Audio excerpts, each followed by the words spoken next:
Top 10 games of all time. Let's go! Halo. Super Smash Bros. Monopoly. Angry Birds. Clue. The game that you're playing with me, Emma. I know where you were last night because I have your location. Fortnite. Hungry, hungry hippos.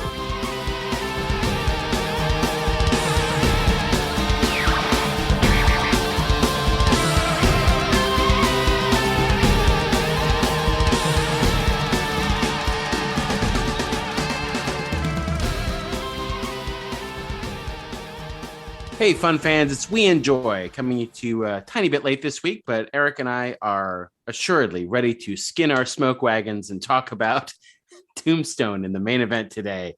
We're going to skin the smoke wagons. We're going to jerk our pants cannons and any other erotic epithet that Wyatt Earp was throwing around about waving a gun about. We'll talk about all of that in today's main event and get into some news, get into some spooky recommendations this week as it is officially fall. Therefore, spooky season. And we are the Mattitude Eric. I am Matt Fowler. Say hello, Eric Goldman. Hello. I don't like talking about us jerk anything while we're doing this podcast. What about skinning something? All right, sure. Also, what about peeling? What about yanking? We yanking should about that 48 hours ago we began this podcast. We did. And if we were doing it, maybe if we did actually follow it up the next night, I would have just probably continued what we started. We spoke for a few minutes. Eric's internet was acting all rambunctiously. And so we decided to abort on Wednesday night. And it's lost to time, guys. That amazing intro. And I'll say this too. We lost some news stories too. We kept one, dropped two, added a new one. So there's a few news stories we were going to talk about, but we've moved on. It's 2 days. The news cycle's too fast. Yeah, you know, what can you do? It's fine. My internet was being terrible, and I can always tell if my internet is working or not if my VPN I need to access fandom, if it's staying connected strong and steady, or if it's connecting in and out. And if it's in and out, there's problems. And that was my big problem Wednesday night. Saw it clicking in and out. I knew there was going to be in and out. That's what Eric's VPN is all about. And that's what I had for dinner tonight, Matt. And it was one of the longest lines I've ever seen for In and Out, which is saying something because In and Out, known for their long lines at the drive-thru. I will say, coming from you, Eric, someone who will never get out of his car at a long drive-thru line to go into this. What happened, Matt? What happened when you had us get? Nothing happened that wouldn't have happened in the car. It was all backed up because we would have gotten our food quicker. There's no way of knowing this. Only Uatu knows for sure. When we were in Vegas for SummerSlam, Matt was not happy with the slow drive-through.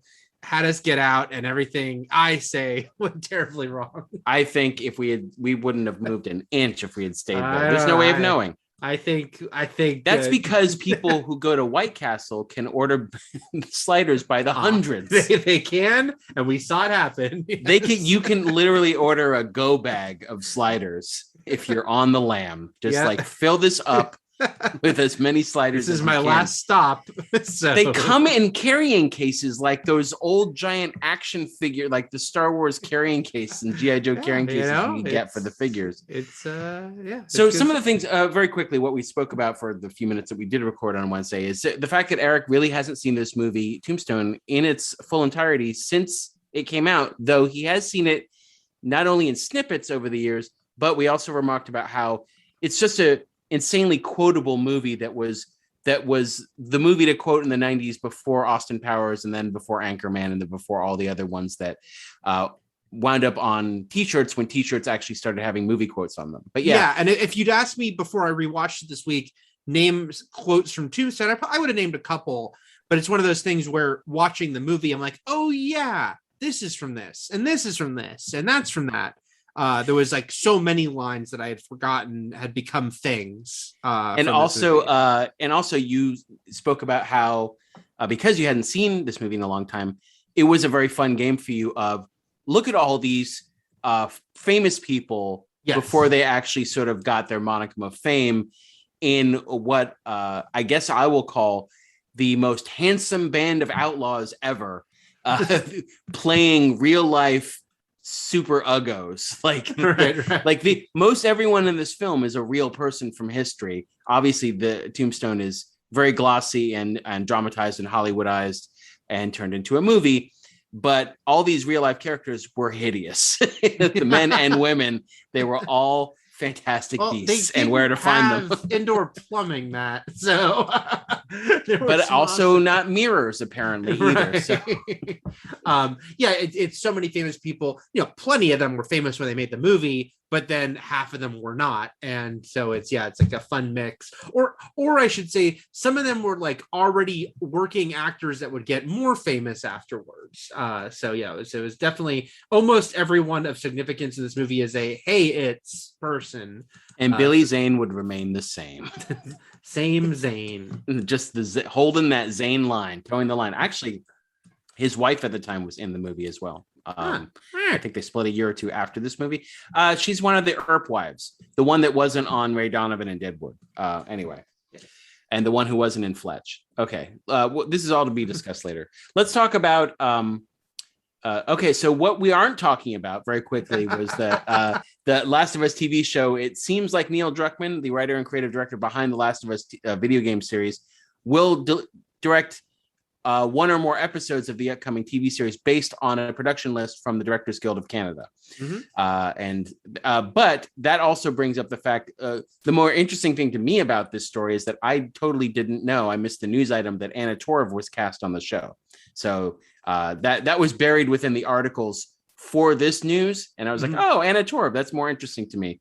And it also reminds me of how much I lament the end, the abrupt and just sort of casual ending to Mindhunter, which is just like David Fincher's like, I don't want to do it anymore. The other thing we aren't talking about is the Lost Boys reboot, which is coming out, which is casting children, which is also sort of what the original draft of that script was about younger kids as the vampires. And not so much.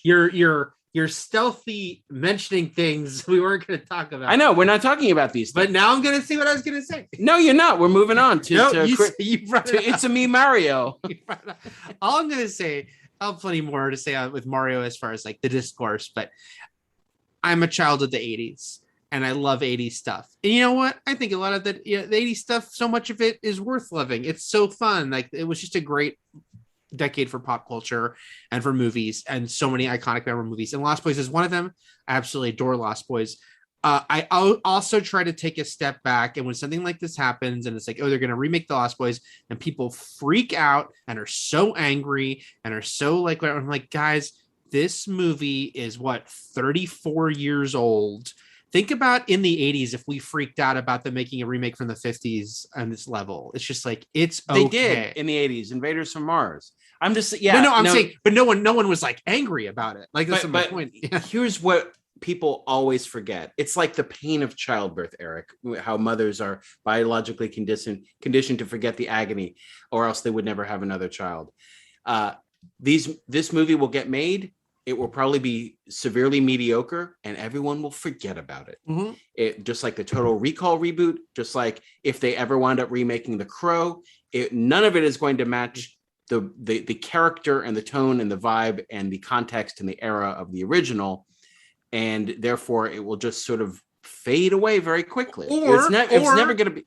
Or it's the Fright Night remake, and you're like, you know what? That was pretty cool. That had its own vibe. I liked it, and I still like the original more. But also, you could still. I'm not saying it can't be good, but I'm saying that even if it is good, Eric, it'll still fade into the background, almost definitely, like the Fright Night reboot. But no matter what, whether it's good or terrible, it will be okay. It will not affect the original. We're just trying to tell you everything's going to be okay. Everything will be fine. Everything's going to be fine. Yes. Everything's going to be fine. Speaking of the ultimate everything's going to be fine news, Nintendo announced that the voice cast for the upcoming Super Mario Brothers animated movie, and we can go into the rest of the cast, but we have to talk about the headliner, which is Chris Pratt voicing Mario. Yeah. Longtime Mario voice actor Charles Martinet will have voice cameos in the movie, but it's Chris Pratt that will be voicing the beloved, decades running Nintendo mascot character Mario, which is his full name, Yes. and which sparked several several layers of outrage. Because there's the outrage of the people who claim to hate Chris Pratt because of what they think his beliefs are. Right. Then there are people who just don't like Chris Pratt because he's religious and or Republican and or both. When the rest of the MCU are like, progressive liberals and so forth, that we know of. Then there are those, I don't know. Then there are those who just hate Chris Pratt because of the decision Star-Lord made in Infinity Wars. Sure. For which I say the entire hero brigade shares responsibility and all that, because they could have stopped it all by killing Vision, but Cap's like, no, we don't do that. Like, and look where that landed them. So everyone made mistakes, is what I'm saying. Sure. And then there's just the element of Chris Pratt and what we know of him and his comedic stylings as a voice actor as well for Lego Movie, which is a very good, funny movie. Yes. Voicing Mario, who is a very stereotypical Italian voice, because I've never seen people in 2021, people really fighting for stereotype like this. Italian, like the Italian stereotype is the final frontier as far as I think it is, right? Allowed, broad, encouraged comedic stereotypes. Right. Like you are allowed to go, that's a spicy meatball, like that's totally fine. And everyone every laughs, every other culture and ethnicity is completely protected except the poor Italians. Maybe it's because of all the mafia violence. I don't know. It's the payback. There's the balance. But yeah. What I was laughing at, Eric, because I started chuckling a bit right before I hit the record button, is I was cutting and pasting the news story, the Super Mario Brothers casting story over into a separate document here for me to look at. And in it is a Chris Pratt's own message on Instagram, which is where he's assuring fans that he's taking this seriously, but that he's spending every day honing his voice and trying to perfect Mario. And that's what made me laugh, is that he is doing his best to try to do that silly "It's a me Mario" voice. I just imagine him very quickly in a mirror going, "It's a me, Mario." Like, I mean, we all do it. This was funny. I mean, it was like that's behind the actor studio. What we're getting for this is like he's this was a funny one. I had many levels on this because I get it is hysterical and so Hollywood. And every time something crazy like this happens, someone finds some random person who saw the future and did a tweet. And so some random person a year and a half ago said, "Oh, I bet they'll probably cast someone like Chris Pratt as Mario." And it's very funny when that happens. Well, can we also talk about what movie studio was it that was developing an AI to help executives like plot out movie stories and casting? Yeah. Which is like, this does feel like it was designed by an AI based on like demographic charts, algorithm, some sort of algorithm as far as like who is so hot right now, box office, blah blah blah. Yeah, people click on.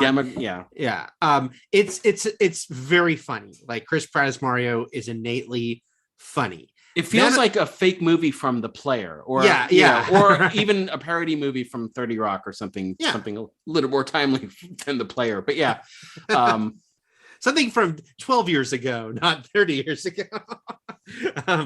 But then there was my thoughts, Matt, about the like, okay, now it's going to get mixed up with the weird sort of like, and we've talked before about the strange, the hating of Chris Pratt, which some people kind of gleefully, like they really want to hate him. And that's the whole thing we've talked about. We don't have to talk about it again.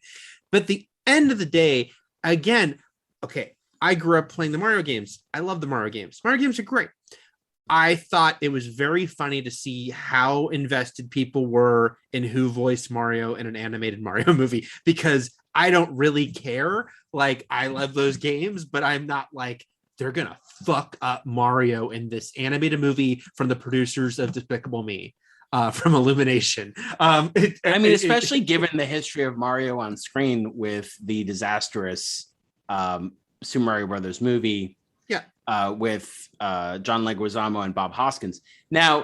Now, in retrospect, because of this news, people are pretending like that movie was awesome. Oh yeah. Of course. It was not. It was not. It was a terrible movie. And this is a terrible movie that made bizarre choices called We Enjoy, where we definitely try to focus on the things that we like every week, and we don't always succeed, but that was a bad movie. And anyone who's trying to like rewrite history and go back and say that was a classic is dead wrong. Yeah.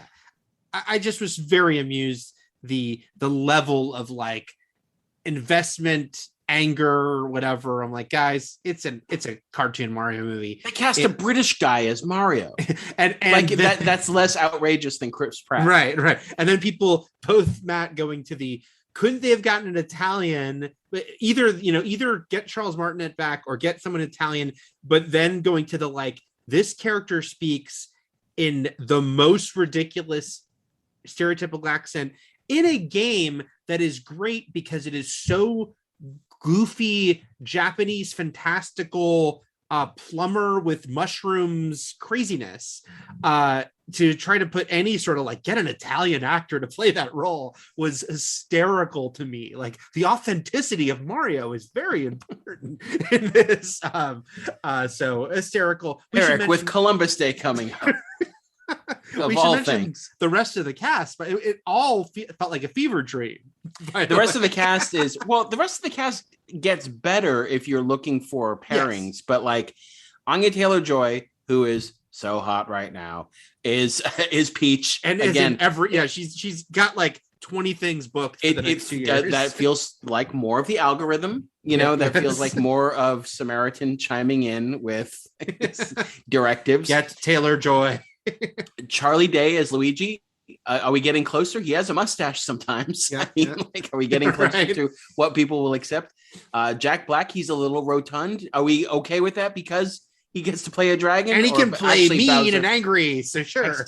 Actually, I don't think Bowser is a dragon. I think he's a turtle, but I don't know. I can't be sure. He is the king of Koopas, so I think you're right. He's a Koopa. So Keegan-Michael Key as Toad. Okay. Why is there no outrage about this? And then we get into some more because Keegan-Michael Key's going to do this Toad voice. Right. Seth Rogen as Donkey Kong, which is the best end credit since, and James Rothman as James Gale as Rothman. I mentioned that I laughed uproariously many months ago when they announced the Pam and Tommy miniseries that Sebastian Stan and is it Lily Taylor or Lily James? Lily James. Yeah, Lily James. And because an article about it said stars Sebastian Stan, Lily James, and Seth Rogen as the guy who stole the sex tape, which just made me laugh so hard. And Seth Rogen as Donkey Kong is just runner up right behind. Oh man, they could have done they could have put almost anyone in this cast as an and credit, and it would have been hysterical. So it could have been and Fred Armisen as Cranky Kong. It's good stuff. All right, let's move on to a different project featuring a creative force that isn't very popular on Twitter either. Oh yeah, which is Fantastic Beasts 3 had some news this week, which is that it is officially titled Fantastic Beasts: The Secrets of Dumbledore, and it will now hit theaters on April 15th, 2022, instead of July 15th. So just sort of. What is that? 2 months? I'm 3 doing the month math. 3 months. Mm-hmm. 3 months earlier. Yep. And in it, Professor Albus Dumbledore, played by Jude Law, knows the powerful dark wizard Gellert Grindelwald, who will now be played by Mads Mikkelsen instead of the unpopular on Twitter Johnny Depp, is moving. Except for the people who are very, very into him on Twitter, if you've encountered them. Oh God, I have not. Oh, okay. Nor do I want to. Has he become a mascot for their movement? Yeah, well, it's actually not what you think. I think it's more an obsessive fan base who just still worship him and are so angry that he got taken out of this series, and that Amber Heard is still in Aquaman, another Warner Brothers franchise. So there's just this huge kind of campaign to boycott Aquaman and Fantastic Beasts. and demand Johnny Depp be Let's restored. talk about boycotting for a second. I'm not going to finish the summary of this movie. Dumbledore's in it, Grindelwald's in it. They both have ridiculous names. Newt Scaramanders in it, which is the worst name ever. Commander. There's going to be more beasts. I'm not a huge fan of this trilogy anyway. Well, it's supposed to be 5 movies in its totality. That's fine. So it should have been none movies, but yeah, it's fine. Like they'll do it. They'll wrap it up. Wrap it up. I'll take it. That's the Fabulous Thunderbirds. Mm-hmm. They so a lot of people are very, they won't say, they're saying, I'm not going to see this movie because I don't want to put any more money in J.K. Rowling's pocket. Right. And I understand that. I understand, the only way that we can really speak our minds in our culture, the only real way, or you could argue the most effective way is with our money and where we spend it. So I do understand that because that's the only way. That's often the way you get the change you want is with dollar signs. But I don't think, okay, you can go see the movie. I'm not excited about the movie because I just don't like the Fantastic Beasts movies that much. That's fine. I don't necessarily feel bad about paying money to see this movie, paying the studio that made it, paying the actors who maybe have a back end deal on it, getting everyone, the theater companies paid, that show the movies, and whatever movie coin winds up in J.K. Rowling's pocket because she has $1 billion, Eric. And I don't think people to this day really understand how much $1 billion is. Sure. Like the money that she will make from this film is couch change compared to what she has already. Right. So unless you can start stripping her of her billions of dollars, if this movie bombs, she's not out on the street. No, she is still one of the richest people in the entire world. Right. It makes no difference to her. But again, if it makes you feel better, and it makes you feel better to tweet about it, because Twitter is now a place where you announce the things that you aren't going to do to everyone. I'm not seeing these in a theater. I'm not going to move this thing. You don't have to say it. I mean, that's fine. But I'm just saying it's not going to make a difference in this case. Because, I mean, again, I'm not going off on my Eat the Rich rant right now as far as like how absurdly immoral and wretched, how much the amount of money Jeffrey Bezos has. But like, I don't think people fathom how much money that is compared to like what $1 billion is compared to $1 million. What $1 billion is compared to 100 million. I have to be very careful that I don't sound like I'm about to say J.K. Rowling is a great person, Matt. But it is funny that if you recall, she went under $1 billion because she gave like half her money to charity at one point. Well, but then I think she went back up again. So it's it's all when you have that much money, like you said, it's not. Yeah, these things you can give away $500 million and your lifestyle will not change because you had $1 billion. Yeah, you're okay. I actually quite enjoyed the first. I know you liked. I know you like the Beast series more than I did. I like the first one. I really enjoyed the first one. It wasn't like amazing, but I thought it was like a really fun start. The second one's a big mess. I think the second one didn't even feel like a complete or coherent like movie in its own. No, it's kind of a worst case example of other movies have had this issue. Iron Man 2, Amazing Spider-Man 2, which we're going to talk about in a few weeks.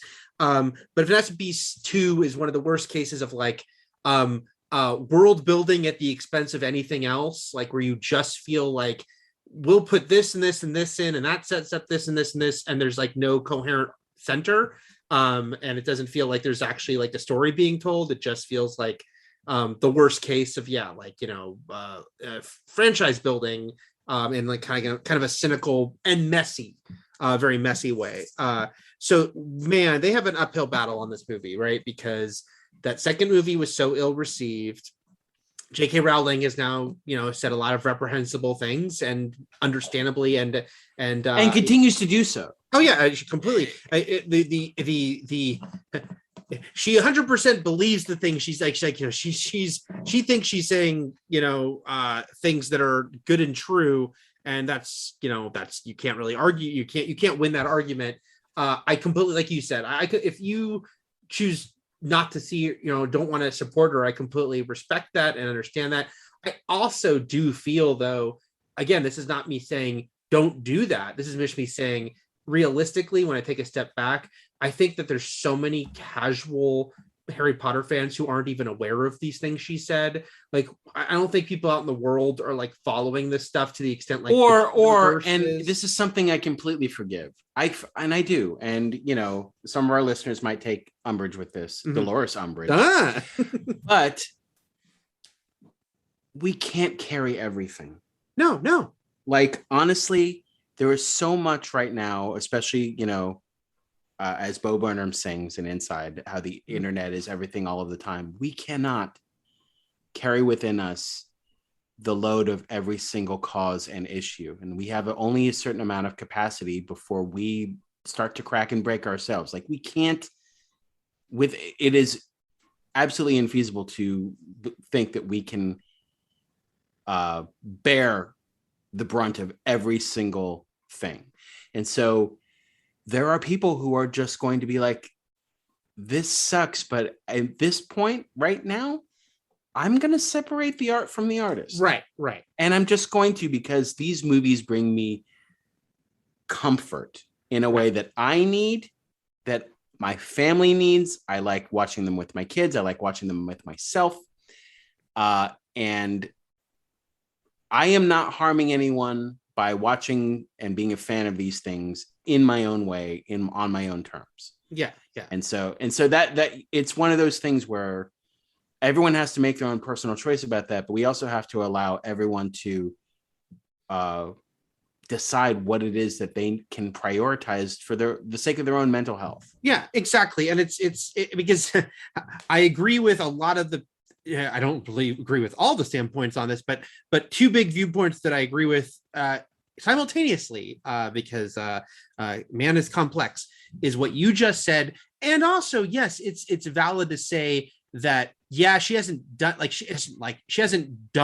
bad, it's not like a Me Too thing or something where someone's like done something, but that her putting out these really terrible beliefs when she has such a huge platform is dangerous and can hurt people in the long term. I agree with, but it's kind of like a snapshot of this was the recent thing with Nicki Minaj, right? And as much as it was fun to dunk on her and all, it's like the big thing people are saying is, someone is saying totally disproven, ridiculous stuff about vaccines, who has like 22 million followers and is like one of the most successful current recording artists. That's the danger. At the same time, I do not believe people are going to stop listening to Nicki Minaj or stop going to her concerts, stop getting her albums, nor do I think they have to. I think it's, like you kind of make your own decision. I mean, there might be a case the second she starts making anti-vax songs. Yes. Yeah. No, and it might be the case if Chris Pratt stars in a remake of Left Behind, right. No, exactly. And J.K. Rowling can certainly keep going further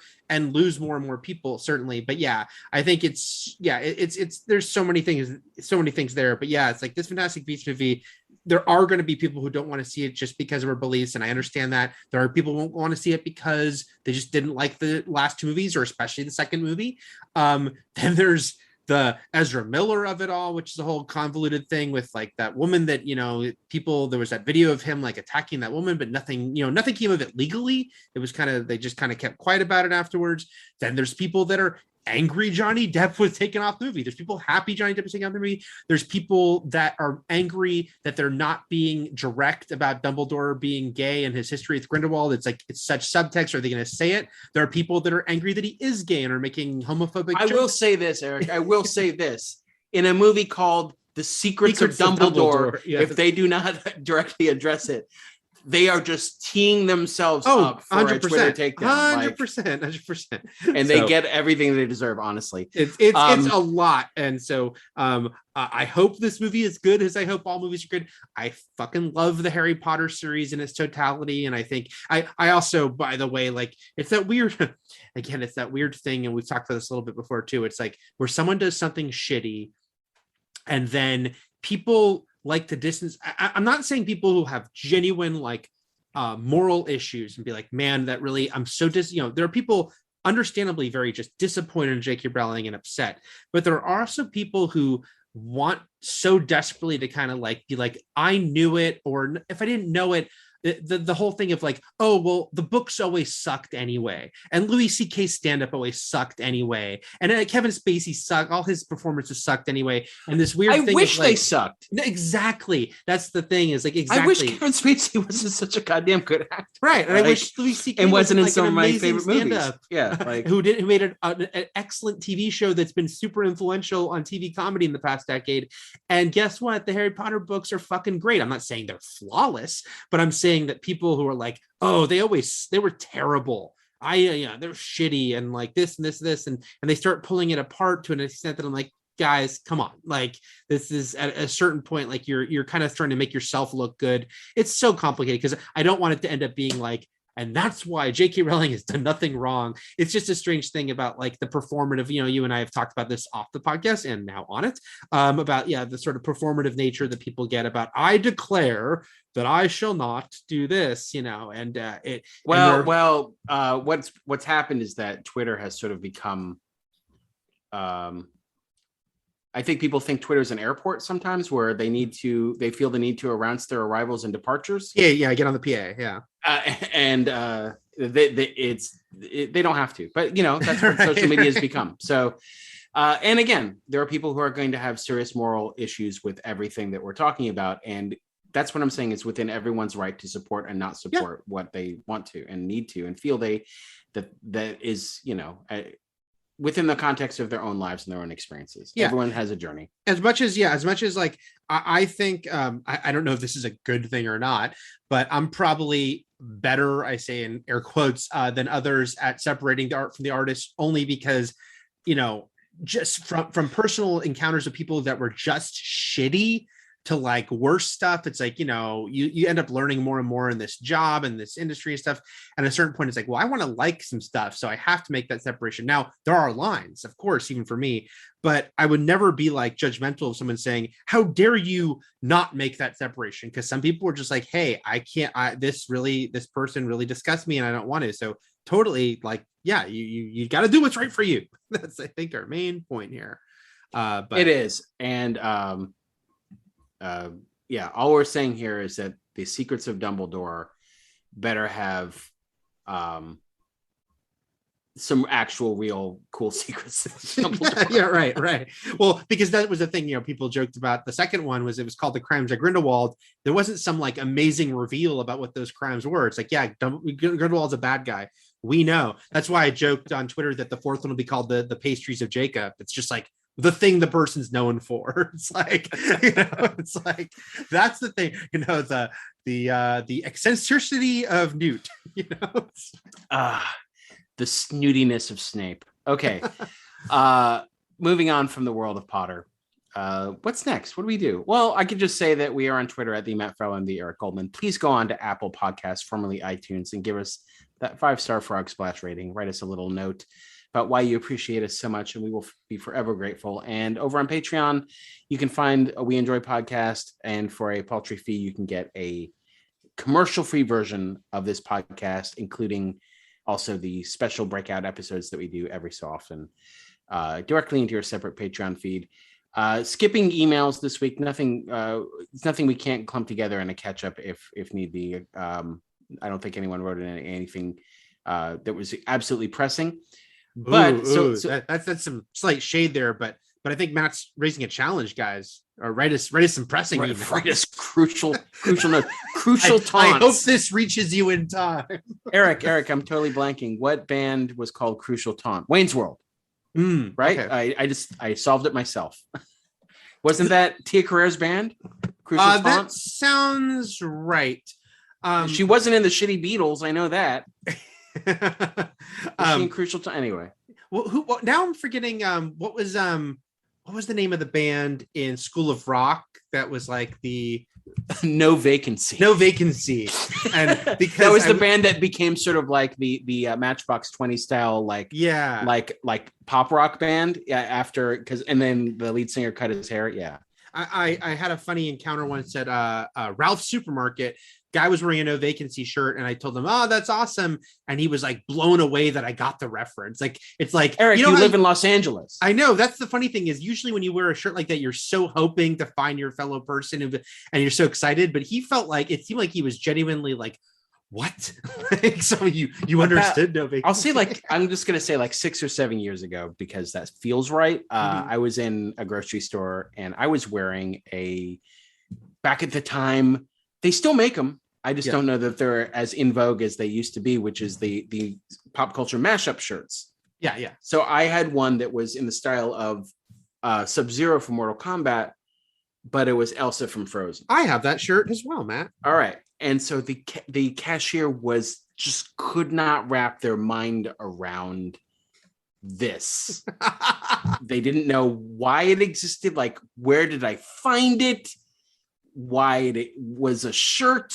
Like, I couldn't even start to tell you all the things they questioned about me, my attire, and themselves in this exchange, because they couldn't fathom it. I had to explain everything that was going on my shirt. They didn't know why it was on a shirt. I don't know. I think you'd think they'd only ever seen plain t-shirts before with no graphics at all whatsoever. This is reminding me, Matt, of, except in this case, it's different because it was a small child, but when our coworker at IGN had his daughters with him at work, and I had at my desk the mashup action figures you used to be able to get at Disneyland of Disney animated characters has Star Wars characters. And I had Goofy has Jar Jar. So it's Goofy, but he's dressed like Jar Jar. And she lost it. Like, it blew her mind. Like, she was laughing and making such loud noises. And after she left with her dad, I said, "Oh, that's so funny how much she like freaked out on that." And you said to me, "Well, she's never seen a thing mixed with another thing." Neither had this person. And right. And so it's like, except she was like 6. So. I mean, I guess what we've learned here is that no matter when it's your first time, it's always a riot. Like, you just can't wrap your head around it. Okay. Let's get into our good things to enjoy this week before we get into Tombstone. And before we talk about that, let's just mention next week we're wrapping up Kurtfest 5000 Russellpalooza with Breakdown. What year was Breakdown, Eric? 1997. 1997's Breakdown. Where can people see Breakdown, Eric? They can watch it on either Hulu or Paramount Plus, or you can rent or buy on the other major places you could rent or buy digital movies. And this is where we started to realize we couldn't continue with the podcast, Matt. Last time we didn't talk about everything we've just talked about, which was me saying it's on Blu-ray this week, a new Blu-ray with a bunch of great extras, new special features, a commentary by Kurt Russell and the director. And as I said 2 nights ago, but I don't expect you'll buy an expensive Blu-ray if you've never seen Breakdown before.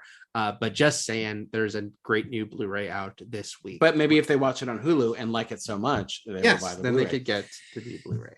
This episode has been brought to you by Breakdown on Blu-ray. And, we don't. No, it just felt like a good movie to wrap up, even though we were hopping decades from the 60. When was 69? Oh, wow. So we skipped 70s, really. Went to 80s, and then we went to 90s now for Tombstone, but we're sticking with the 90s. The thing is, the 70s, he was still doing Disney till right at the end, and then he did Elvis, which was his first thing with Carpenter. And then he kind of made the transition to being like an adult movie actor, after that. We just felt like this role was pretty good because he's an everyman in it. It's an action movie, but he's not Jack Burton. He's not a Wyatt Earp. Facet of Kurt. Yeah, all the ways that Kurt can thrill and delight and entertain. He is one of the people, I can't remember if I mentioned this. Sorry if I've already said this, that he is one of my Carol Goldman's crushes. She loved. You have not. I don't know any of your mom's crushes. I only know of the people she thinks are rank vile monsters, which is Ethan Hawke. She the anti-Ethan Hawke, who she considers is the most grotesque man in the universe. That's not what she said, but she loves her some Kurt Russell and some Jeff Bridges. She finds them both sexy and like their long. I mean, 80s, I get it. Yeah, totally. Totally. Well, I used to always think Kurt Russell, chunkas. Yeah, Kurt Russell, Jeff Bridges, and Dennis Quaid should have done like a movie where they're brothers, some sort of like team up movie. Well, Dennis Quaid was in the other Wyatt Earp movie. That's right. Doc Holliday. They weren't exactly were they competing? Were they the same year? We can talk about the backstory on that, which I dug into. Right, They came out like 4 or 5 months apart. Okay, so they were competing in a way. 5 months I would say is competing. Yeah. Okay, so you go first. What is your good thing to enjoy this week? A good thing to enjoy, which if we had been successful 2 nights ago would have been a preview thing to enjoy, but now it's something that's actually up, is Midnight Mass, which as of today, we're recording this Friday night, debuted, midnight, so almost 24 hours ago, is now up on Netflix. And this is the third Mike Flanagan created horror limited series for Netflix. The other two were The Haunting of Hill House and The Haunting of Bly Manor. This is not part of that anthology series, so it's not another haunting movie. It's not another haunted house. But movie. you know what? You know what I like about him? It's like you said, it's not part of his anthology series, but his series and his movies, whether they're original movies or adaptations, he has a rotating company. 100%. Yep. Which is great because he's created his own separate American Horror Story universe, which is what that series does, but it's better. Yeah, I'm not saying the acting is better. I'm saying that the quality of horror and storytelling is better. I'm all in on Flanagan. I love everything I've seen of his, from Oculus to Ouija Origin of Evil, Dr. Sleep, Gerald's Game, love The Haunting of Hill House. And like you said, Matt, it's like he's got this group of actors that he works with a lot. The people that he works with the most are his wife, Kate Siegel. Henry Thomas is in almost everything he does, including this show. Carl Gugino is not a big part of this. She might have a tiny little cameo, but she's not like part of the cast of this. And then, but yeah, like people come in and out. Like I interviewed him for this, and he mentioned how Raul Colley, who we knew and loved on iZombie, was introduced to the mix in The Haunting of Bly Manor, but he's back for this, and he called him, Matt, part of the family now, part of the Flanagan family, the Famigan. Yes, and that's great. And another person who's part of the family that I think is going to get a lot of notice for this, who isn't like a name, but this will get her the most notice she's gotten yet, is someone that I have known my entire life, which is Samantha Sloyan, who I went to both elementary school and to high school with, but she was a few years younger than me because her brother was my classmate in elementary school. And she was in Hush, which is one of the only I recognized that last name when you were saying that you knew him. Yeah. I've not seen Hush, which she is in. No, I've seen Hush, and that's really a one-woman show with this Kate Siegel, and she's only sort of in the beginning. Yeah. But because it's really a very spare movie, but yeah. And then she was in Haunting of Hill House too, but it was a small role where she kept kind of popping in and out as the wife of one of the main characters. So we kind of cut to her a handful of times, but she has a major role in this and is really it's a great kind of juicy role. Has a very religious, very intense character. I haven't said anything about the story, and I don't want to give too much away, except to say it's an island. Instead of being set in a big spooky house, it's on a desolate island, island of 127 people. They don't quite say where it's. It's America, but it's like coastal town, island town, a very small group of people, and 2 people come to this town at the same time, which is a guy who grew up there who is coming back after a tragic event, and a priest who is coming there. And then things start to happen that seem to be very miraculous events, and we will come to discover what exactly is going on as we continue. And if you know Flanagan stuff, he is very emotional. Stuff is very sad, but also very creepy. And this is definitely continues that. In a really cool, compelling way. I think Hill House is still easily the scariest of the things he's done for Netflix. But this is sort of very intense, emotional.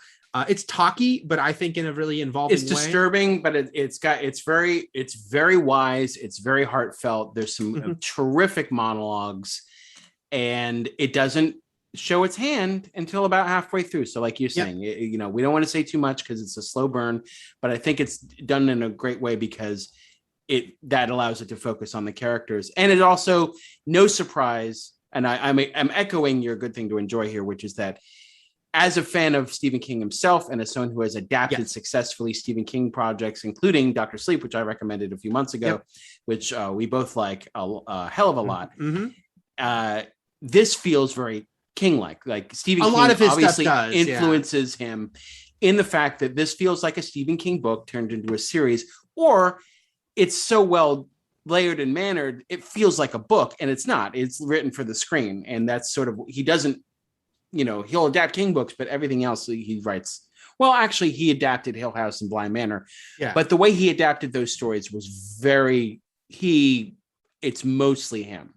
Yeah, like the Hill House and Turning of the Screw adaptations are vastly different than the books that they're from. So, right. Yeah. And this has been a passion project of his for like a decade.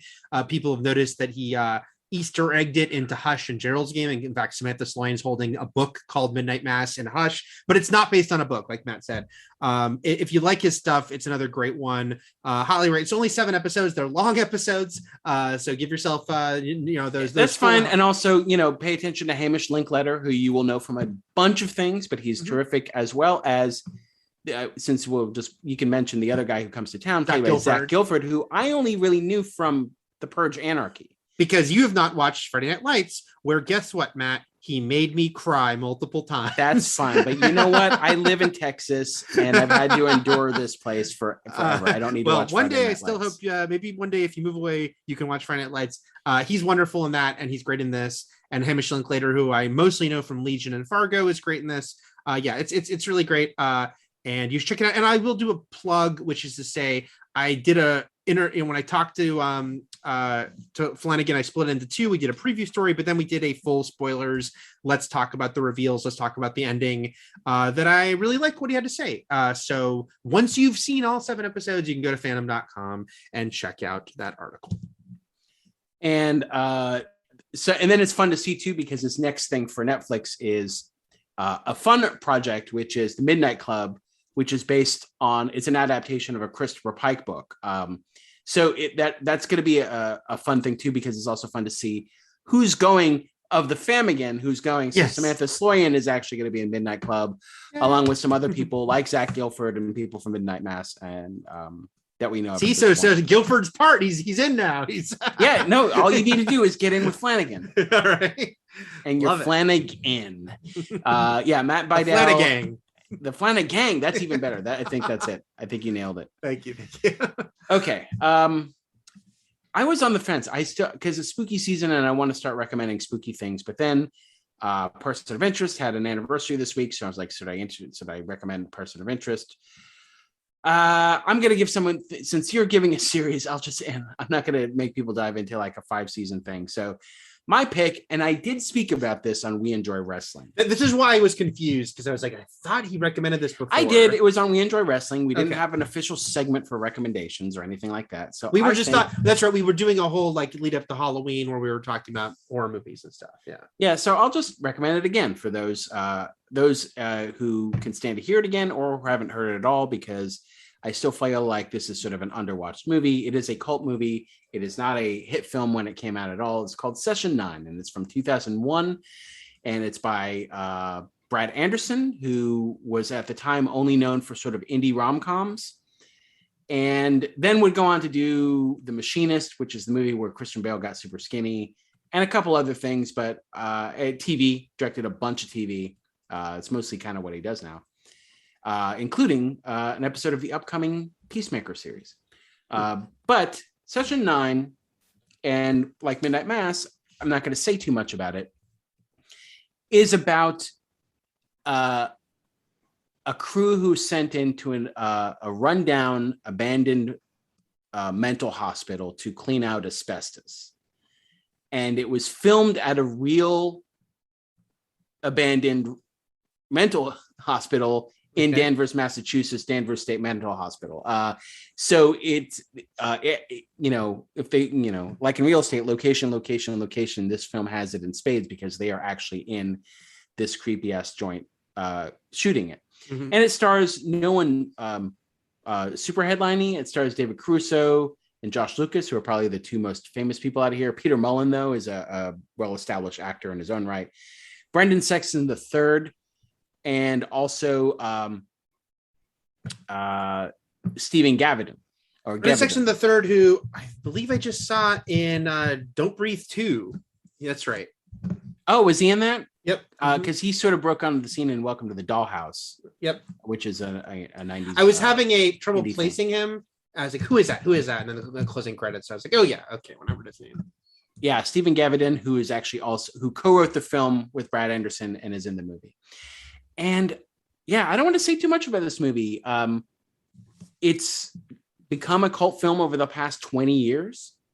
There's actually a very cool write-up over on Fangoria about this movie where Scott Wampler sort of interviewed both Anderson and Gavin about the making of the movie and sort of its effects and a sequel that or something that never wound up happening, which is usually the case. Yeah. And it's a mood piece. It's a location piece. As they start cleaning out this hospital, stressors build between the crew, their home life, the job, the darkness of the place starts taking over. One of them starts listening to old tapes of sessions with the patients, and the darkness itself starts to become the enemy, and it's very creepy. And it's sort of notable because some of the imagery of the movie was used later on in the Silent Hill games. And a couple bands have songs with lyrics that refer to this movie because, again, it's sort of a cult movie. But while I said that I didn't want to create any obstacles for people by giving someone our listeners, a 5-season series to get through, the obstacle here is that you can't stream this anywhere. So it's only available for renting. But if you are going to be doing any spookathons, any horror movie cramming this season, leading up to Halloween, I definitely recommend putting Session 9 into the mix. Matt, you've been telling me that you like this movie for 20 years and I've never seen it. Multiple podcasts. Guess what I did as we were talking just now? I bought it on Apple. So I now own Session 9. Oh, and now that you bought it, that guarantees you will hate it. I will watch it this Halloween season, loathe it, and never watch it again. But I'll always see it there to remind me of how much I hate it. if anything, Eric, I can promise you, because David Caruso is in this movie, you are guaranteed 1 or 2 absurd line deliveries. All right. Excellent. And this is Caruso between his breakthrough role and 1 season of NYPD Blue leading into a series of unsatisfying movies and his resurrection on CSI Miami. Yes, this is a humbled Caruso doing smaller movies because he didn't become the movie star that he thought he was going to be and quit his show when he shouldn't have. Yeah. All right. So that's our recommendations. Let's get into Tombstone, the third of our Kurt Russell movies, rounding out next week with Breakdown. We may revisit WrestleFest once again, although we could just break up some of his movies into other things like, Thing itself, like do the Thing and then the Thing prequel. Yep. And then Escape from New York and Escape from LA. Right. So we could break them into sort of smaller morsels, some 2-packs coming up. Yeah. But that we've already had some Russell because of course he was in the last 3 Fast and Furious movies in small roles, but he was there. But those aren't Kurt Russell movies. Yeah, no, they're not Kurt Russell movies. Okay. So Tombstone, Eric. Tombstone admittedly is a choppy movie. Like, I like Tombstone a whole lot. I usually will watch it when it's on. And I think why it's one of the movies that's perfect to have on in the background or to take in small doses is because it is, aside from the actual montages in the movie, if the whole movie feels like a montage, it's chopped up into separate episodes and scenes, and it's highly melodramatic. Some of it feels like, and I mean this not as an insult, even though it sounds like it, some of it feels like a Max Fisher high school production. Sure. Like, where they're just like, what do you think happens after you die? Like everything is really earnest and just out there and super soapy. But the effects of this movie, the Wyatt Earp, Doc Holliday relationship, the performance by Val Kilmer as Doc Holliday, and some of the lines of dialogue and exchanges of dialogue in this movie are just like chef kiss, or just tip top. And it almost saddens me that this movie, like, I consider Val Kilmer great, but I think he's great in like 3 things. Mm-hmm. You know, I don't think he's great most of the time. As long as his career was, he's not dead. But I mean, I think he always has had a great presence, like a great charismatic movie star presence. But yeah, this is certainly, I mean, this might be his best performance. It's certainly one of his best performances. Very memorable, very, you know, interesting and different than other stuff he did. And so this is, and by the way, interesting because it was 2 years after The Doors, which, like, he got a lot of hype for The Doors, and I think people think he's good in The Doors, even if they don't like The Doors. But this is the movie that ended up kind of being his. This is the movie people wanted him to win an Oscar for 2 years later. You know, right? And this is a movie that also did. This movie also wasn't a huge hit. It was a success, though. It was fine for the, you know, for 93. Mm-hmm. But it was a movie that I think, like the Legend of the Lawman himself, grew after the movie was over. And it was just so infinitely quotable. Mm-hmm. It's just everything out of fucking Doc Holliday's mouth. Oh yeah, is a gem. And, you know, and Earp's got some, Wyatt has some zingers himself. So he's no slouch, but I don't know when you want it. Do you want to talk about the production of this movie at the top or at the end? I don't know. Well, up to you. I can mention here, just maybe we'll circle back to it, just to say that the main source of this, I mean, there was always talk about this movie, and not even rumors as much as, because the fact that the director was replaced was a known fact. About a month into the production. Yeah, the writer of the movie, Kevin Jarre, who, if you look at his credits, did a lot of successful 90s movies. But this was supposed to be his directorial debut. Everyone kind of agrees he was in over his head, big, huge production, first time director. There was a lot of issues. They decided to replace him. The director that hired to replace him was George Cosmastos, who's most famous for Rambo First Blood Part 2. He also did Cobra. So 2 big Stallone 80s movies. But the rumor about this movie that then Kurt Russell decided to go completely on the record about in 2006 was that Russell really directed this movie. Yeah, the interview with him you should look up if you're interested in this at all is in True West magazine, and it's what he says is really funny because he said, "I swore to George I would never talk about this while he was alive," and it was a year after George Cosmastos died, and basically being like, that he was hired to kind of be a figurehead, that basically they were, you know, Russell had personally helped raise the money for this movie. There was a lot on the line and they needed to finish the movie. He knew, you know, he'd been with the movie for so long developing it. So basically George Cosmastos was kind of a figurehead that Kurt Russell would give him the shot list. Like Kurt Russell himself would come up with the shot list, give him to Cosmastos, and he was kind of just really like doing what Russell told him to do. This is straight from Kurt Russell, right? But you know what's funny about that is that Stallone is known to do that too. And Russell says that. Russell says that Stallone recommended it to him to me and said that was basically the deal on Rambo. And Stallone is very known for doing that. That's the reason, if you look at Stallone, especially in the late 80s and the 90s, why the directors are like kind of nobodies. Very first time directors, including Demolition Man, is that Stallone was really directing them, you know, who has a lot of, you know, movies he straight up directed.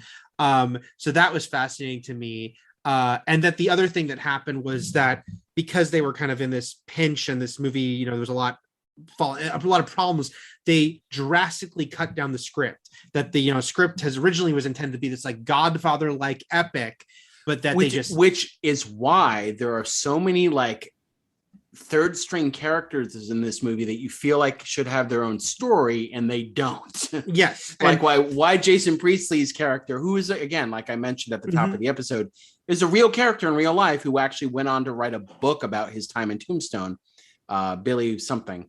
Yeah. Was like, well, somebody's got to stand up to him, and then rides off and is never seen again. Right. So huge things were being torn out of the script. including Wyatt Earp as a character that basically the decision was made that like less is more, but the Earp and Doc Holliday relationship is great. So we'll focus mostly on that, cut out a lot of the other stuff around Wyatt Earp, cut out a lot of the support of the peripheral characters. Russell again was kind of spearheading this to make it happen. And everyone feels, Russell included, that this movie is a compromise from everyone set out to make a very different movie. They're very appreciative that it's been so well received, while at the same time, they're always like, this isn't the movie we really wanted to make, because they wanted to make something a lot sort of heavier and deeper than what became a beloved popcorn picture. Which is why, even though it's over 2 hours long, it feels like a lot of things are sped through. And then characters show up in the third act who you only meet very briefly at the beginning, like Creek Johnson and Texas Jack. It was like, okay, I guess they're characters and they're friends, sort of. But, there are people in this movie that definitely feel short-sheeted and compared to, the main duo. And then the Earp brothers themselves, too, played by Bill Paxton and Sam Elliott. The other thing, might as well just say most of the subtops since I'm already talking about, because you mentioned the movie Wyatt Earp, the Costner movie that opened a few months after this, and that was fascinating. Again, I have to say this about, and Kurt that Russell. was 3 hours, right? Wasn't that the long Godfather movie? Yeah. Here's what Russell said about that was really fascinating to me. Was Kurt Russell was supposed to do Tombstone first before Russell. Kevin Costner was going to do Tombstone with Kevin Jarre. Too many Kevins and Kurts. Costner was going to do Tombstone with Kevin Jarre, the guy who wrote it, who got fired as director. They were developing it together for a while. And then, according to Russell, Costner bailed because he decided, you know what? I want to do a movie about Wyatt Earp, but I want to do it with my buddy Lawrence Kasdan. And so he left to do Wyatt Earp with Kasdan. The Tombstone script then ended up going to Russell, who decided to do it. And the next thing Russell said is that Costner tried to stop Tombstone and kind of use his power, again, being a very powerful person at that point in Hollywood, to get a lot of studios to turn down distributing this movie. Disney was kind of who ended up putting it out against another Kurt Russell Disney movie, but Disney was kind of their last chance because Costner had helped stop it happening in a lot of other studios.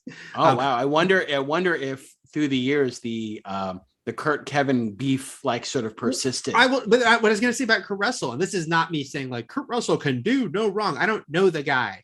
I will say this: he's such a likable persona in this interview. It's a text interview, but the way he tells this story, even in text, comes off as "I got a great yarn for you." So it doesn't sound like he's saying motherfucking Kevin Costner. He's like, and Costner, to his credit, he's getting the shutdown left. To him, it's fun story about Hollywood insanity. This guy's been acting since he was 12 years old. So he's seen it all at this point. He saw it all before they wrapped up the Tennis Shoes trilogy. Right. So he didn't seem to have beef with Costner. He just was like, that son of a bitch, is trying to stop us from making our all we know is that Kurt Russell needs his own Yellowstone right now. Okay. This movie, aside from sometimes feeling like a high school play and teenagers playing dress up and having a huge ensemble of a lot of very recognizable people, is really about breaking down every scene, reasonable people dealing with drunken fools. So much of this movie is dealing with drunk people who are angry and shooting and have to be dealt with. Let's start with the opening of this movie, which, what's his name? Who's this guy? Horace Booth? Michael Biehn? No, I'm thinking of the narrator. Mitchum. Robert Mitchum is the narrator. Mm-hmm. He gives a very brief breakdown of, not the movie breakdown, the Civil War's over, everyone's going out west, silver boom in Arizona. There's a evil band of outlaws who have sort of united in a mafia style way, calling themselves the Cowboys, which is already interesting because that's not what we know of cowboys as far as what they're supposed to be. And the villains in this are called cowboys and they wear red sashes. And then we get into Mexico. We meet the Cowboys. We meet Powers Booth as Curly Bill. We meet Michael Biehn as Johnny Ringo. And then I don't know who else we actually see in that. I think we see Michael Rooker, who eventually becomes not a cowboy. Rooker and Stephen Lang, because I wasn't aware of them till later in the movie, but they're probably in the background, Yeah, Stephen. So Stephen, let's just mention all the super handsome. The only one they really try to ugly up is Stephen Lang, who's Ike Clanton. Again, all of these people are real. If you go to the Wikipedia cast listing, just about every character name is clickable because they have their own Wikipedia page. So Johnny Ringo, Ike Clanton. Jason Priestley is actually known. Billy Breckenridge is the actual human being he's playing, and then we've got Thomas Hayden Church and John Corbett also as backup in the cowboy gang. That's right. Hayden Church gets kind of like a big prominent part later in the movie. Hayden Church is actually supposed to be, and you don't know everyone's name, but he's the brother of Stephen Lang. So he's a fellow Clanton, and where Michael Rooker plays Sherman McMasters, and they go and break up a wedding down in Mexico of some Mexican cop or authority is getting married, and the cowboys show up seeking revenge because this guy's outfit killed a couple cowboys, and you see how ruthless they are. They kill him. Curly Bill's sort of the leader. In real life, Curly Bill does actually have curly hair, so the moniker makes sense. Maybe here they're talking about his dick being curly. I don't know. Sure. It's just like a pigtail, like down there. And then let's see. They kill him. Ringo shoots the priest. The bride is taken off screen. I want to get your opinion on this, Eric. What you think happened? So, are they murderous villains or are they murdering, raping villains? Because she gets pulled off and taken into the church, but then Foley adds a gunshot sound. Right. Well, yeah. Do you think that was a call made afterwards? Because why not just shoot her there? Why not just shoot her there? Again, maybe made during, because again, this movie was getting so drastically changed, and I'm using in the loosest term, dumbed down from what the intention was, right? And simplified. So maybe in the epic version of Tombstone intended, they could get a lot darker and nastier about how evil these guys are and how despicable they are, and they're going to get what's coming to them. But in this version, they don't want to dwell on anything that dark. So just again, I'll say air quotes. She just gets shot, apparently off camera, and then Ringo shoots the priest. And that's sort of supposed to be like, oh, they're really evil because no one would shoot a priest. And even the cowboys, some of them are taken aback by like Ringo's definitely the emo member of the band. He's the super dark one who's Curly Bill's the one who's always laughing at everything, like ha ha tortillas. And then like Ringo is the one who's just like, hey, I have the devil in me, right. I am evil. And so that's how we start. We start with the villains. We sort of meet that outfit, and then we cut to Wyatt Earp stepping off the train and literally stepping right into almost a screenwriting 101 scene, which is like, how do you show someone's a hero right out of the gate, have him save an animal? Kick a dog, pet a dog is what they would call it in screenwriting class, as far as like easy ways to tell heroes from villains. And this movie's also doing it's doing a very classic, like the hero will at first refuse the call, but then he will answer it. The only difference here is that we are told from the start, Wyatt Earp is a hero. It's just he's trying to retire. Like he's like, yeah, like I don't want to do that anymore. So he'll be like, I'm not going to do this again in adventures you didn't see. But then of course he will eventually. I think it's a really interesting aspect of this movie that he really does want to move on. Again, a great line. I already have the guilty conscience. Might as well have the money too. It's kind of like his brothers answer the call. Right. You know what I mean? He answers the call of revenge. Yes. His brothers answer the call, not him. He's the one who's telling him it's a bad. Oh yeah, Virgil's way more like, I'm going to do the right thing. Like he's like, I can't walk down these streets anymore and have them look at me and I'm not doing anything. And so he, Wyatt in this movie backs them up at the OK Corral gunfight. because they're his brothers. But yeah, he is dead set against getting involved at all. He just wants to gamble, get a stake in gambling, eventually own its own saloon and casino, and just make hand over fist with the money. By the way, Sam Elliott, one of those actors, obviously beloved, great persona, has never felt young. So it was funny to me that they're playing brothers, and it was like, I'm like, is this like A Star Is Born where he's Bradley Cooper's brother, but they write in that there's a huge difference? No, they're in real life, they're like 7 years apart. It's just he feels like he's 20 years older than Kurt Russell. It's just the way he looks and his deep voice. Yeah. It's just he's always seemed elderly. Even when he was Whoopi Goldberg's love interest in Fatal Beauty, he seemed like an old man. Mm-hmm. Okay. Cool. And the late great Bill Paxton here playing sort of the doe-eyed brother who's like, what happens when you die? I watched two nothing. Bill Paxton movies this week, Matt, because I also watched on Shudder Butcher Baker Nightmare Maker from 1981, in which he has a small supporting role as the high school asshole, credited as William Paxton. That was his oeuvre at first. Yes. Was playing the dipwad. Okay, so then we meet the wives, and so Dana Wheeler Nicholson from My Beloved Fletch is the killjoy drug addict wife.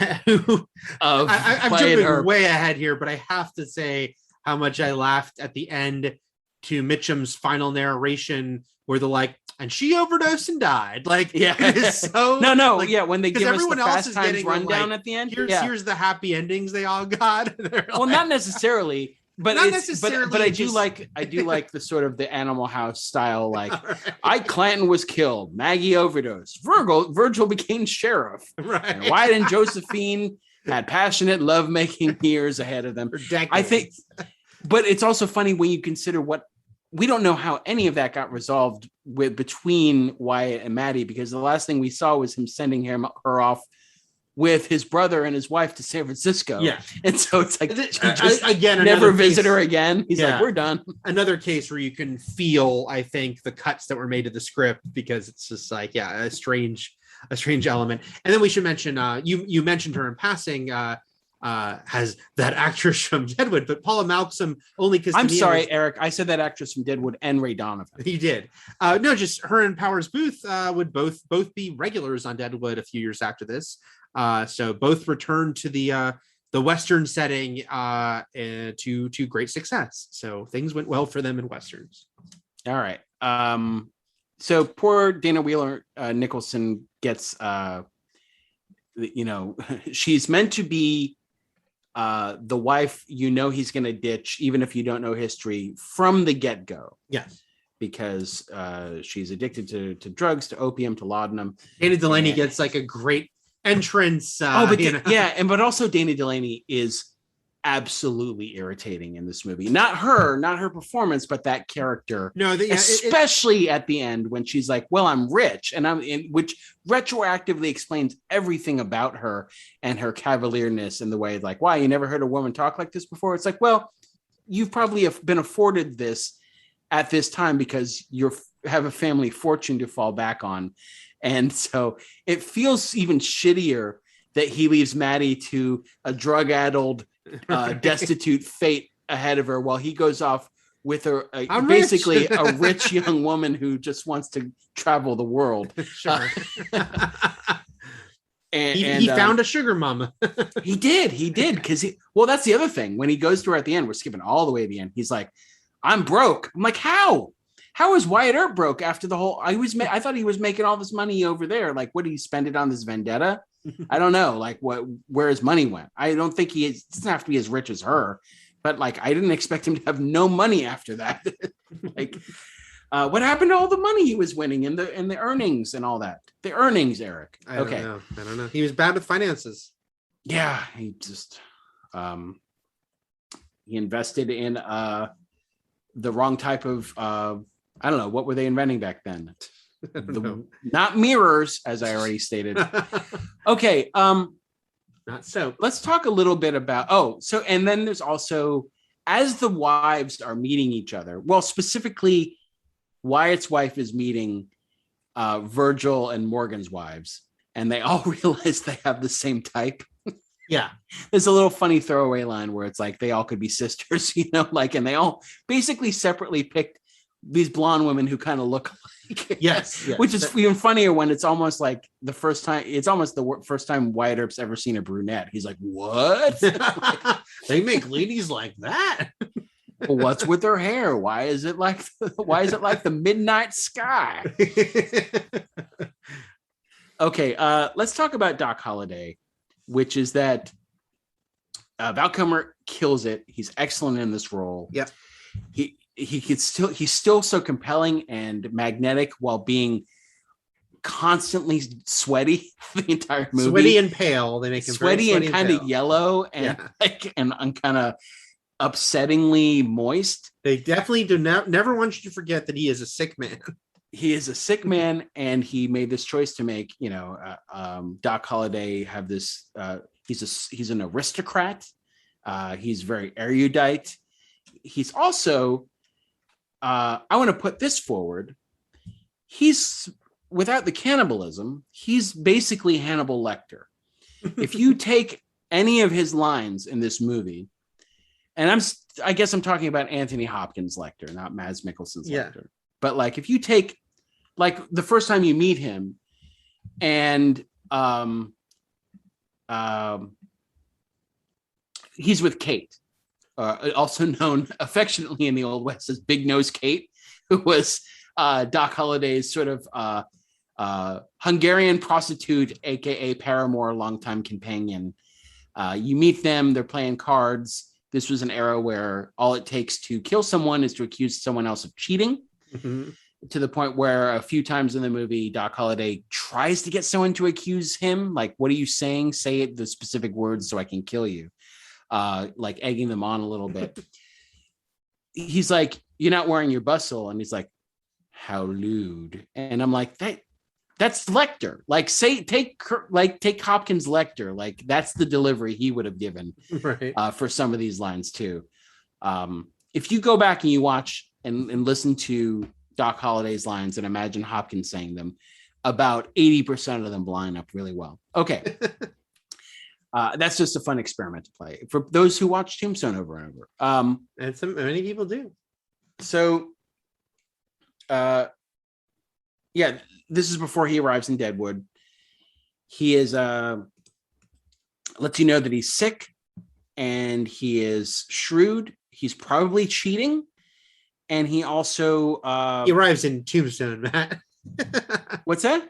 He said it before he arrives in Deadwood. Deadwood, Tombstone, all these places that sound like towns you'd never want to visit. Sure. Like just based on the name alone. Yeah. I'm not going to Deadwood, Eric. Right. I'm not going to Kill Zone. I'm not going to Murder Town. I'm not going to Tombstone. So, and also it upsets me that he just ditches his luggage. I know that they got a lot of money in that gambling game, but playing poker, but he's just like, let's forget the luggage and leave. I'm like, oh, stuff, that seems sad. Okay. Then we get to we meet very quickly. We get the run of Tombstone. Tombstone is sort of this boomtown that is trying to be cosmopolitan. So that's an interesting element of this movie, is that Tombstone is trying to be a place with high fashions and like fancy people and attracting arts and stuff like that, but it's still in the middle of the Wild West, and it's still overrun with drunks who shoot other people, and namely it's the cowboys doing this, though as the what is he? He's the county sheriff. He's not the Tombstone marshal. That's different. Yeah, I can't remember. The county sheriff says the cowboys are good for business, so they don't do anything about the cowboys because, as horrible as they are, there are a lot of them, and they're always here. What's that dude's name? I'm trying to think who's the guy that, Josephine's with him for most of the movie. He's the sort of the shady county sheriff who in the end, and it's not overtly clear, but in the end, he actually is hunting Earp, because at some point during Earp's vendetta ride, Earp starts breaking the law and he's hunted. Is it Johnny, John Tenney? I think that's your talking. Yeah, Behan, yeah. John Tenney.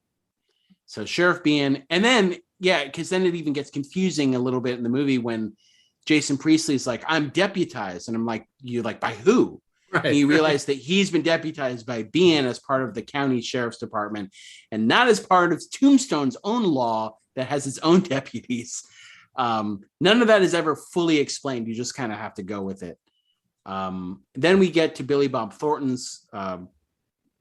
It's not really a cameo because he wasn't famous then, but also it's larger than a cameo. But yeah, he's sort of a bully that Wyatt Earp kicks out of a saloon in a very, very memorable scene from the movie where Billy Bob Thornton reportedly improvised a lot of his dialogue. He was just sort of told to be a bully and to push people around in the saloon.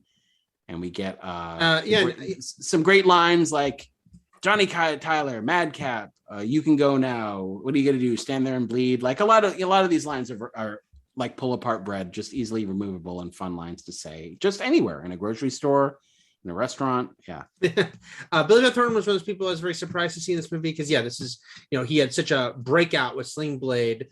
So just to see him as an actor with a job. Also, he's a little heavier than he usually is. But once you hear his voice, it's like, oh yeah, that's Billy Bob Thornton's voice. And that's it's pretty fun that he improv'd most of that, and obviously did very well for himself. I'll say this, that it's interesting that. I don't know that I'll ever, maybe in a future episodes I'll recommend it. He did a great movie directed by Carl Franklin in 92. Yes. That starred Bill Paxton. Yep. Called One False Move. Great movie. And so he had already been in a movie where he had a much larger role, which he was sort of the villain in that movie. Mm-hmm. So, he had definitely did not have Sling Blade, which wouldn't come out till 96. But yeah. Okay. What do you want to talk about next here, Eric? Let's see. So they set up shop in Tombstone. The Earps are there. They get cottages. The thing with this movie is that they the poster shot, of the Earp brothers joined by Doc Holliday. That happens like halfway through the movie because the movie does the thing of that happens halfway through the movie. Like, okay, we're gonna rise up and fight back.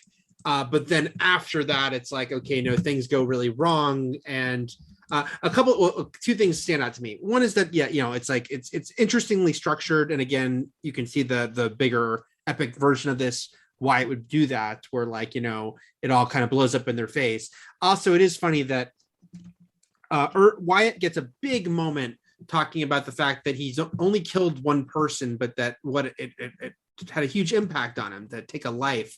I thought it was funny that it's kind of ignored after that. Morgan Paxton there's this quickest exchange after the OK Corral gunfight happens. There's this very quick scene with Paxton and Russell that kind of acknowledges that, where Paxton's saying to him, like, you were right, Wyatt, about basically it's really heavy on me that I killed someone. But after that, Wyatt Earp kills a lot of people. but what Wyatt Earp failed to tell his brother was after you get past that first one, though, right. You can kill as many people as you want. It's really only the first one that makes you feel bad. He would have had to tell him, I've just learned, because remember, he just killed his second person at OK Corral, but he should have said, oh, don't worry, just do it one more time. Yeah, and then shake it off, because Wyatt kills 60 people at the end of this movie.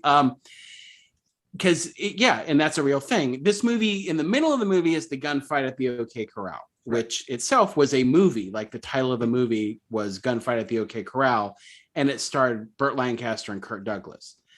In fact, there are several movies made about Wyatt Earp. One is Gunfight at the OK Corral from 1957. The other is My Darling Clementine from the 1940s. Wyatt Earp, which, as you mentioned, came out just a few months after this movie. There's another movie called Doc, which was not about the character from Switchback, unfortunately, played by Jared Leto. Wyatt Earp's been sort of brought to screen many times, including, again, this gunfight at the OK Corral. So specifically that movie. That's the midpoint of this movie, as you said, the poster shot, where they never actually also explain why the house is on fire in the background, but it's certainly cool. It's really cool looking, but they don't say why. There's a blaze that everyone's ignoring. It looks like it's new construction, so not a huge loss, but then it ends with Earp's Vendetta ride, which was also a real thing. But and this is where the movie clicked, which goes differently in history, obviously, than the movie, as most things do. But this is a movie where, God, all the lines that come out of Val Kilmer's mouth are amazing. Like the scene between his first scene with Ringo, which sets up the final showdown with him and Ringo, with the twirling cup. Like that's a famous scene from this movie, as far as like Michael Biehn does all those cool gun tricks, and then he mimics drunkenly with the cup. The other one is when he's playing the piano and Thomas Hayden Church is there, and he's like wants him to play something more poppy. He's like, hey, play the hits. He wants to play something by Stephen Foster, and he's like, Frederick fucking Chopin, getting that one fuck in for the movie. Curly Bill gets high on opium and shoots the marshal. And, the cool scene where he puts the gun to Ike's forehead. He's like, you die first. Like, there are just some really cool, like, tough guy moments in this movie.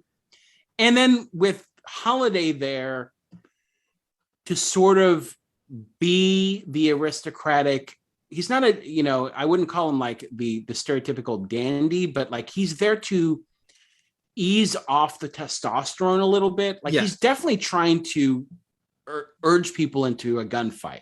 Like at one point, Curly Bill has to hold Ringo back because Ringo's drunk, and Holiday's about to kill him.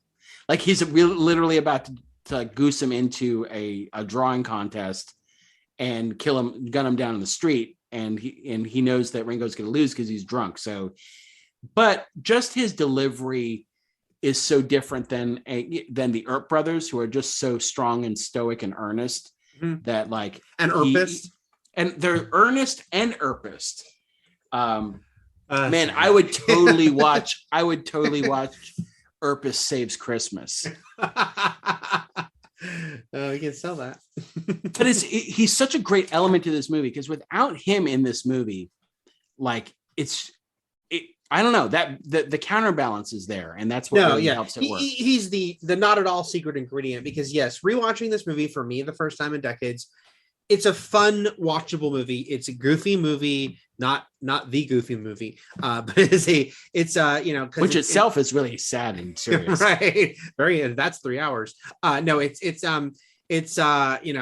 melodramatic, and it's like when Morgan dies and Wyatt goes out in the rain, Oh yeah, that's what I'm saying. Like that's the part that feels like Max Fisher. That when he's like, "Get away from me," and he's like smearing the blood on his shirt, and he's like, and it's raining, and he's just like, meh. Right. Yeah. But you're right. Like Val Kilmer, his Doc Holliday is like, this extra thing that elevates the movie, and I think is helped it have this long life, because without him, it still would be a fun, enjoyable movie to watch on a Saturday afternoon that has some good lines. But like he is this added thing. But like Morgan Earp, Virgil Earp, Wyatt Earp, they all have those types, like maybe nothing as dramatic as the rain blood moment, but like they all have those like sort of melodramatic heightened moments of male cheesiness. Yeah. But Holiday doesn't, so Holiday stuff feels like it's blessedly in a different movie.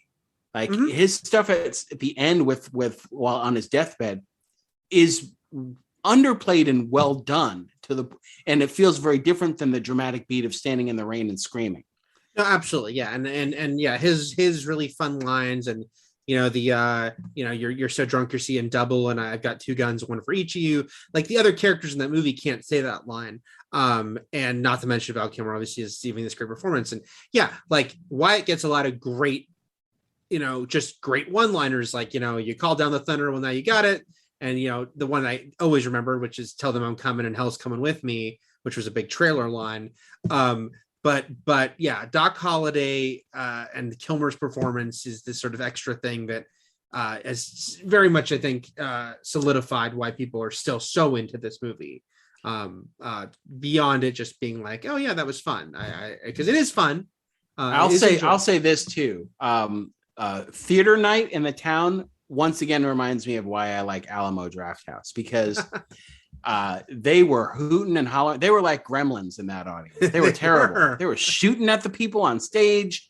They were, and of course the thespians up there are like shaking it off, where they're like, oh yeah, we're used to this. The other thing that was it was interesting because I didn't remember the story specific. I mean, I remember Doc Holliday died and stuff like that, but I remember a lot of the specifics and the order of things. So it was surprising to me that Curly Bill, Powers Booth, is killed when he's killed, because he's positioned. He seems like the leader, with Johnny Ringo has like the menacing sidekick.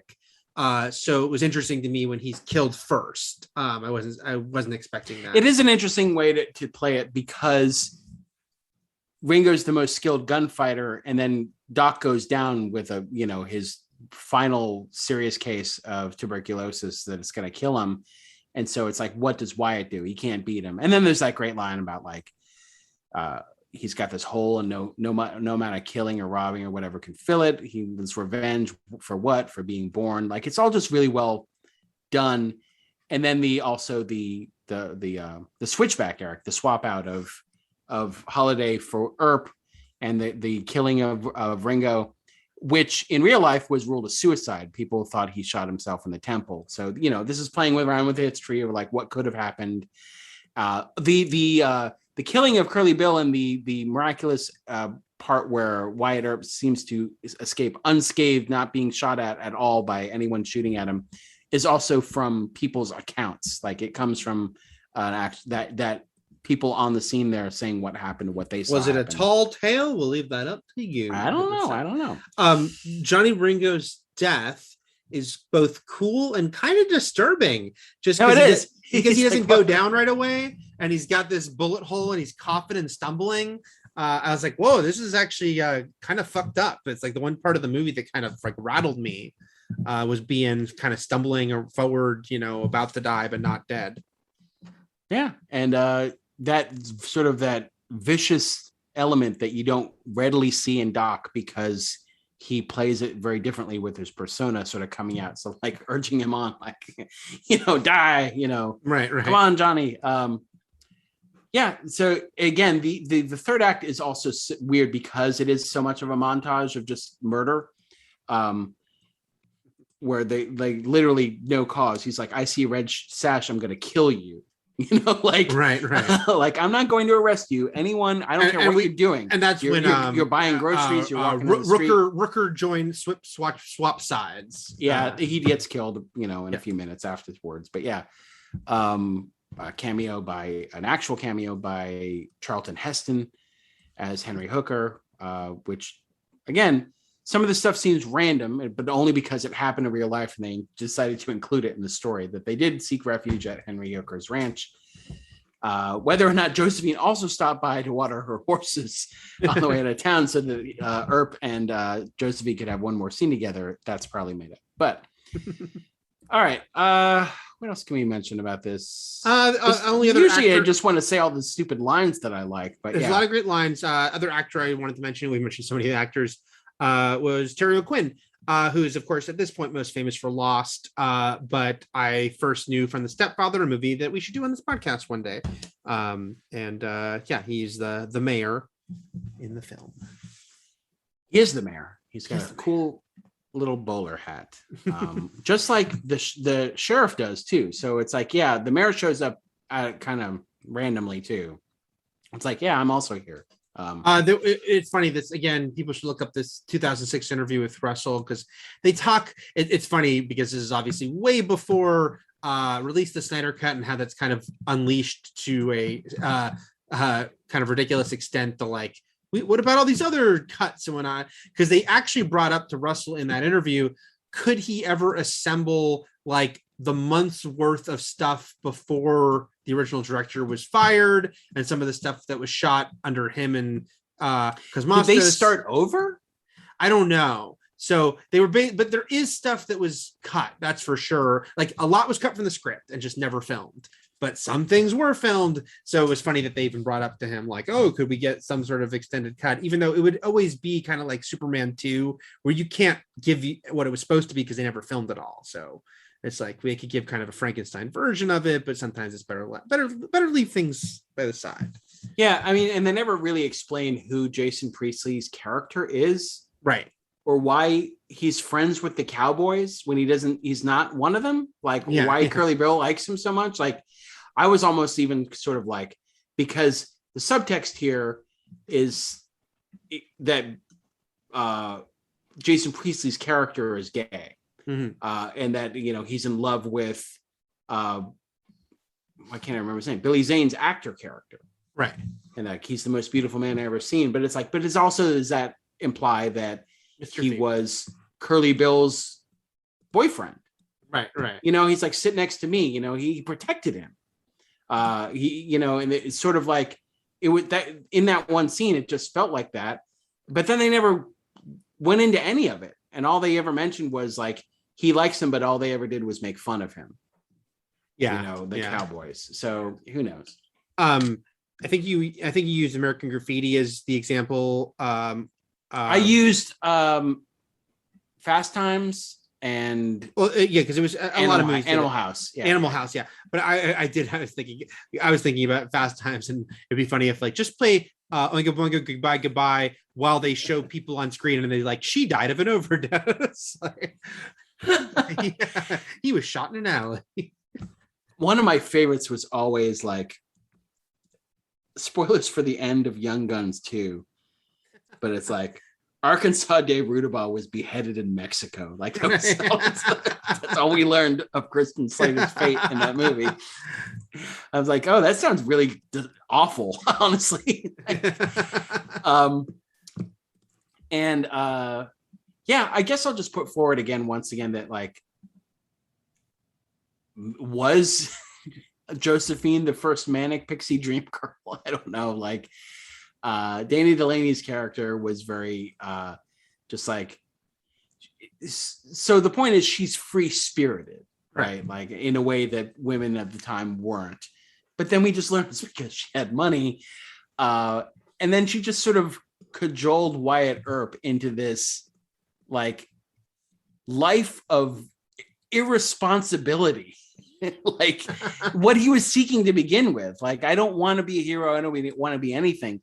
And he found this balance of being like a businessman and an investor and sort of a shrewd moneymaker because he didn't want to be a lawman anymore. But then she pulled him in the complete extreme direction of like, why don't you just not be anything? Like, why don't you just like live a life of room service?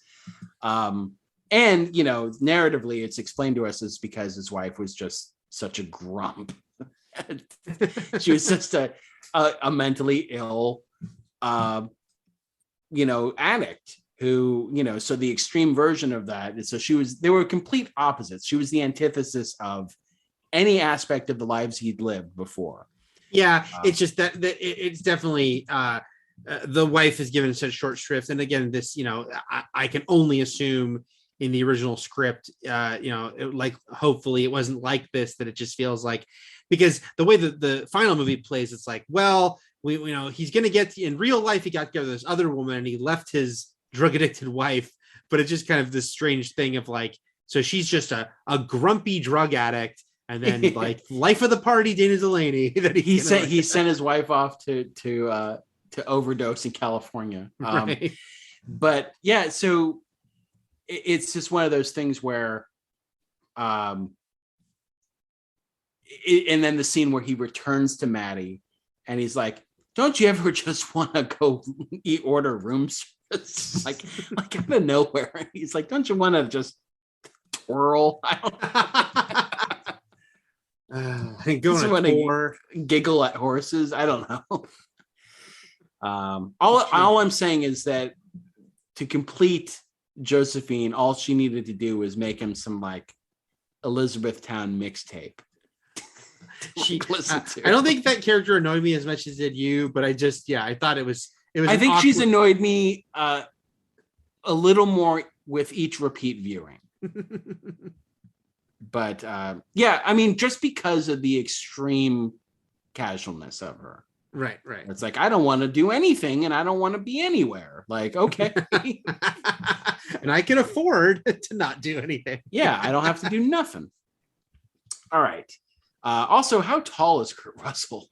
I feel like he's not that tall, but maybe he is. It's kind of like WWE wrestlers who you don't think are tall, but they're actually 6'3", because everyone else is 6'7". The Google machine says he's 5'11", so not like especially tall. I'm just saying, she called him a tall drink of water. I don't know. Yeah, but you know the other thing that's funny in this movie, and again, something you just have to go with it, is he calls Billy Bob Thornton youngster. Billy Bob Thornton was around 40, I think, when he made this movie, and it's just a couple years younger than Russell. So that was, sometimes you're just like, all right. People were dying at 40 then. So. Right. Yeah, that's the other thing I thought, right? Youngster, right. He's lived a long, rich life at this point. All right. That was Tombstone, everybody. Justice is coming. Justice has now come. Oh, that sounds terrible. Okay. We will be back next week with Breakdown, in which someone or something has a breakdown in that movie. We won't say who. Is it emotional? Was it physical? Was it emotional? Was it societal? Was it like The Purge? Like, we don't know. We'll find out. All right. We will find out when you do. Well, I mean, we already know, everyone. So everyone watch Breakdown. I think you'll have a lot of fun with it. And until then, everything is possible, but nothing is real. And we'll be your Huckleberry and Shockma. Shockma. Shockma!